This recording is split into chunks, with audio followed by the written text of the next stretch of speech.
Comment la métropolisation hiérarchise-t-elle les villes et recompose les espaces intramétropolitains? Alors pour répondre à cette question, nous allons d'abord définir qu'est-ce que la métropolisation. C'est le phénomène de concentration des fonctions de commandement dans les grandes villes. Nous allons maintenant, pour répondre au sujet, présenter quelques documents. La métropolisation hiérarchise les villes en fonction de leur position, ce qu'elles contiennent niveau fonction de commandement et le pays auquel elles appartiennent. Prenons le cas de la mégalopole nord-est comme exemple.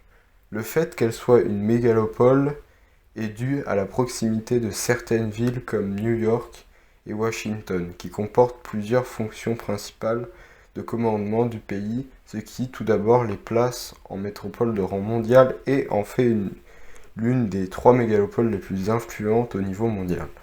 Ces trois mégalopoles justement sont positionnées de manière particulière, ce qui crée les flux principaux mondiales et les place encore plus en haut des autres métropoles mondiales.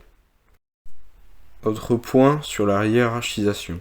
Ce qui place une ville au rang mondial, c'est une ville qui comporte des fonctions de commandement et une influence à l'échelle mondiale, économique, culturelle, etc. Tokyo est un exemple de ville mondiale car son quartier d'affaires, qui a une influence mondiale, et qui amasse environ 12 millions de touristes chaque année.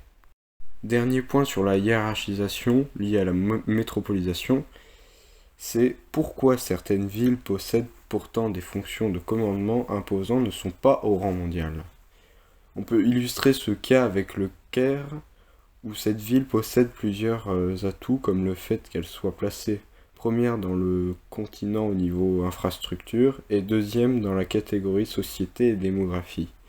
Mais d'autres villes la concurrence et qui possèdent d'autres forts atouts et à plus long terme, ce qui ne fait pas de Caire une ville de rang mondial. La métropolisation se caractérise par la puissance de certaines villes dominantes d'un pays. Certaines régions sont favorisées quand d'autres sont totalement expulsées de ce système. Les richesses d'activité, la population se concentre alors dans les principales métropoles comme Paris, Marseille en France ou Sydney en Australie. Les villes ont donc plus ou moins de pouvoir économique et politique selon comment la métropolisation les atteint. Certaines villes obtiennent également le statut de métropole au rang mondial car elles attirent énormément de touristes et hommes d'affaires et les investissements d'entreprises étrangères. Elles ont une économie grandissante comme la ville de Dubaï. Des quartiers d'affaires sont créés et agrandis pour centraliser les locaux, bureaux et centres de pouvoir des grandes entreprises. Ces lieux sont souvent faciles d'accès, étant desservis par les transports en commun tels que les bus et le métro. Mais ce quartier ne sert pas de logement et se vide dans la quasi-totalité des employés la nuit. Certaines villes sont touchées de désindustrialisation, qui est la disparition progressive des activités industrielles d'une ville ou d'une région, ce qui est à la délocalisation dans d'autres endroits plus externes ou la baisse de la demande comme pour Détroit, ayant énormément d'industries automobiles ayant fait faillite, étant déplacées pour d'autres villes ou étant plus avantageux. La ville a donc eu une population grandissante, n'a pas pu suivre et a perdu la plupart dans ses activités économiques. La métropolisation influe sur les espaces intramétropolitains en surpopulant des zones, ce qui augmente le prix du logement, ce qui oblige les classes basses et moyennes à partir habiter ailleurs. Des zones de bidonvilles sont donc occupées, bien que certaines villes essaient de lutter contre cela, comme Medellín, qui a fait construire un escalator dans un bidonville afin que ce territoire soit mieux intégré à la ville principale. Ce quartier en pleine construction, le Hudson Yard à New York, est le plus grand écoquartier américain. Il est destiné à accueillir 5000 logements, dont un quart de classe moyenne, et à engendrer une économie d'énergie de 30% par rapport à une construction classique. Ce dessin, intitulé La lutte contre l'étalement urbain, a pour but de nous montrer métaphoriquement comment l'homme veut revenir en arrière, réparer ses erreurs et revenir au calme.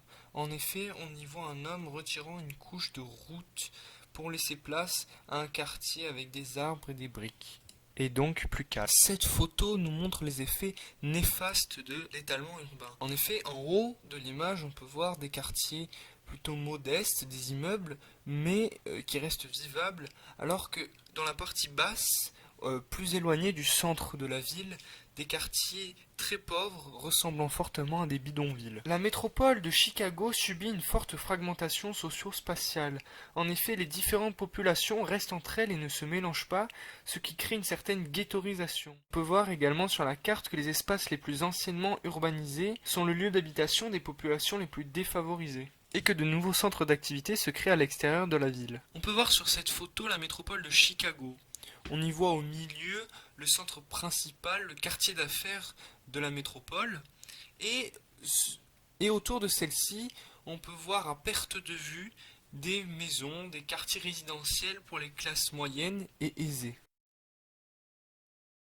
Certaines villes entreprennent la rénovation de leurs ghettos, espérant réduire les inégalités, la présence de gangs et de violences, ainsi que le peu de mixité sociale. Mais malheureusement, ces éléments persistent et l'amélioration de l'architecture de ces quartiers ne résout pas ces problèmes. La photo d'un bidonville a été prise au Nigeria, à Lagos. Elle nous montre l'extrême pauvreté ainsi que la pollution auxquelles la population doit faire face. Malgré que Lagos soit la capitale économique du pays, les inégalités y restent fortes. Pour finir, cette photo montre bien l'étalement urbain, où l'on peut voir des maisons s'étendre à perte de vue.